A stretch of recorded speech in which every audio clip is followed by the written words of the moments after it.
संजीव झा, एक सवाल आपसे भी पूछ लेती हूँ। 3 जनवरी मुझे याद आ रहा है, अरविंद केजरीवाल को तीसरा समन, साल की तीसरी तारीख, पहले महीने की।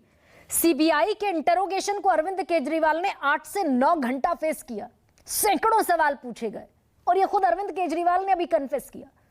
ईडी के सामने जाने पर इतना डर क्यों है? अगर कुछ नहीं किया, कोई घोटाला नहीं हुआ, सब सच्चे हैं। देखिए करीमा जी, ना तो अरविंद केजरीवाल किसी से डरते हैं और ना मुझे लगता है कि किसी पूछताछ से बचते हैं। बट आप पूरी क्रोनोलॉजी फिर आपको समझना पड़ेगा। हमारे अभी 3 नेता जेल में हैं। मनीष सिसोदिया जी जेल में हैं और मनीष सिसोदिया जी की जांच इनके 500 से ज्यादा अफसर लगभग 1000 जगह छापा मार करके और लगातार जांच चल रही है और लगभग सैकड़ों रिज्वाइंडर चार्जशीट में ऐड होते जा रहे हैं। चार्जशीट फाइनल नहीं हो रहा है। हमारा एक नेता संजय सिंह है, जिनका ना कभी जांच में कहीं नाम था, ना कभी कहीं कोई नाम लिया, ना कोई अधिकारी नाम लिया। एक एक्यूज जिसको कहा तुमको बेल दे देंगे, तुम बाहर आ जाओ, उसने स्टेटमेंट दिया, उस पे आपने अरेस्ट कर लिया।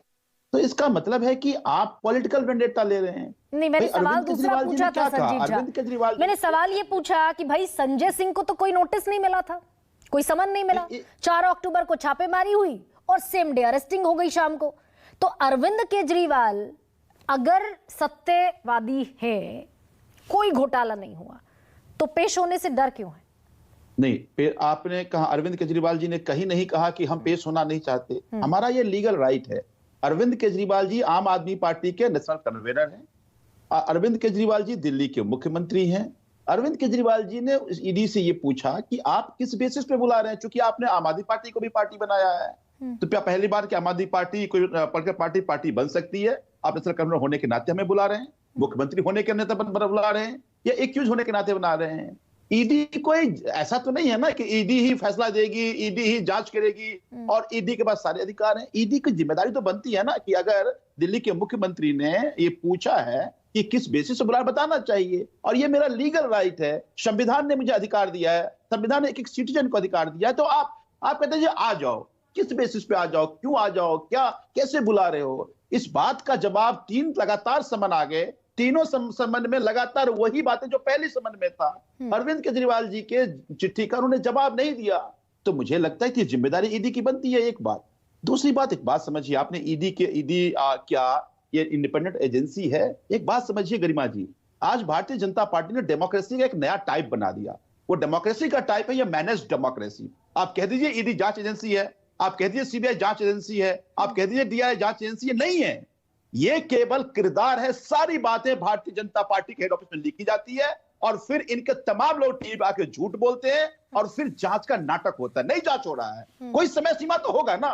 मनीष सिसोदिया जी लगातार 1 साल होने वाले हैं जेल जाते हुए, चार्जशीट फाइनल ही नहीं हो रहा है। क्यों नहीं ट्रायल शुरू कर रहे हैं आप? लेकिन फिर मैं वापस, तो सवाल थोड़ा रेपिटेड लग सकता है संजीव झा, लेकिन वैलिड सवाल है। अदालत पर भरोसा करते हैं संजीव झा?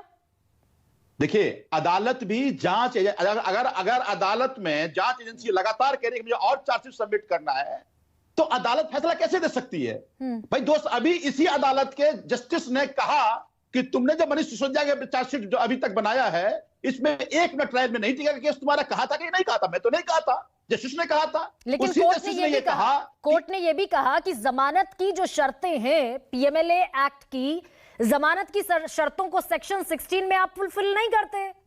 हाँ, तो मैं वही तो कह रहा हूं कि आपने ईडी को मॉन्स्टर बना दिया।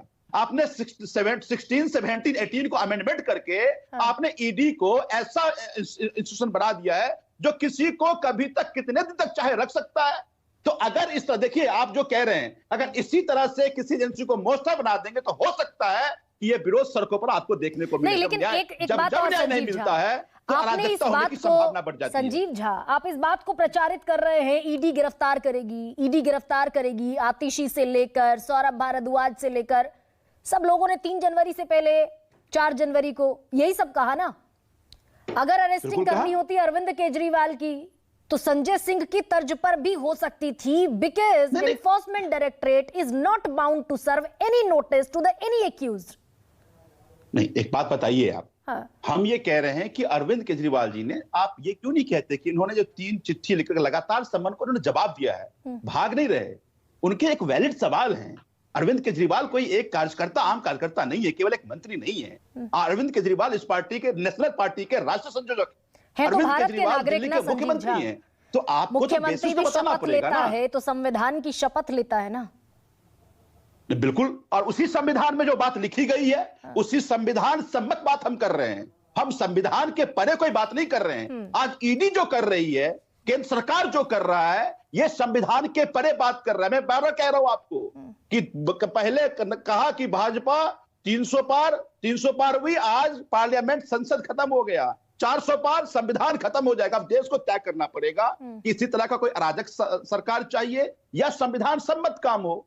आज एक भी बता दीजिए, चाहे पार्लियामेंट हो चाहे बाहर हो, कोई संविधान सम्मत काम हो रहा हो। अभी इलेक्शन कमीशन का कानून बना, क्या कानून बना? आप सुप्रीम कोर्ट के चीफ जस्टिस का जजमेंट था, उसको आपने दरकिनार कर दिया, कहा हम भी बना के लेकिन कानून क्यों सुप्रीम बना रहे कोर्ट हैं? का आप हवाला दे रहे हैं।